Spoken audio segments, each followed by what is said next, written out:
Hey there, HR pros. Today, let's unlock the secrets of the 9-box grid, a powerful tool for talent management and performance evaluation. This grid is your best friend when it comes to making informed decisions about promotions, development needs, succession planning, and overall workforce strategy. So how does it work? First, let's break down the grid structure. Imagine a matrix with 3 rows and 3 columns, creating 9 boxes. Each box represents a unique combination of an employee's performance and potential. On the x-axis, you have potential, low, medium, high. On the y-axis, you have performance, again, low, medium, high. Now, what do we mean by performance and potential? Performance refers to how well an employee is currently meeting their job expectations. This can be measured through performance reviews, key performance indicators, or project outcomes. Potential, on the other hand, assesses an employee's ability to grow and take on more significant roles in the future. Think skills, leadership qualities, adaptability, and willingness to learn. Let's dive into the boxes. Box 1 is low performance, low potential. Employees here may need immediate attention and possibly an exit strategy.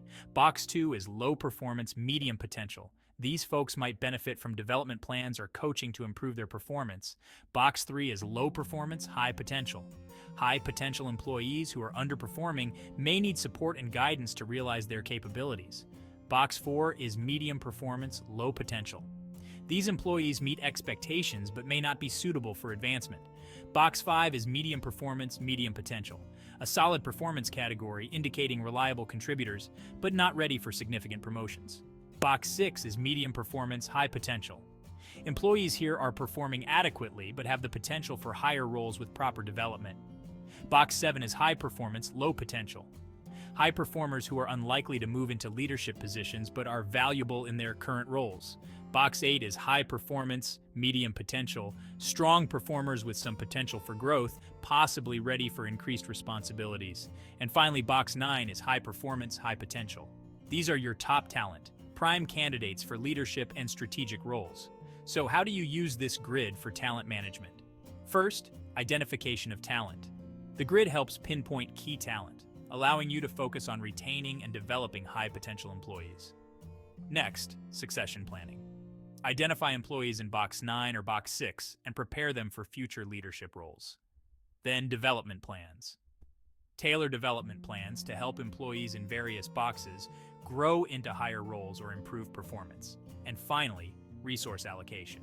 Use the grid to make strategic decisions about where to allocate training and development resources for maximum ROI. However, keep in mind the limitations. Assessments can be subjective and influenced by bias.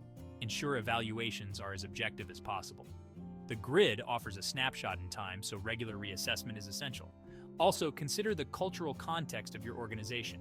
In conclusion, the 9-box grid system is a valuable tool for managing talent effectively, identifying high-potential employees, and creating tailored development plans.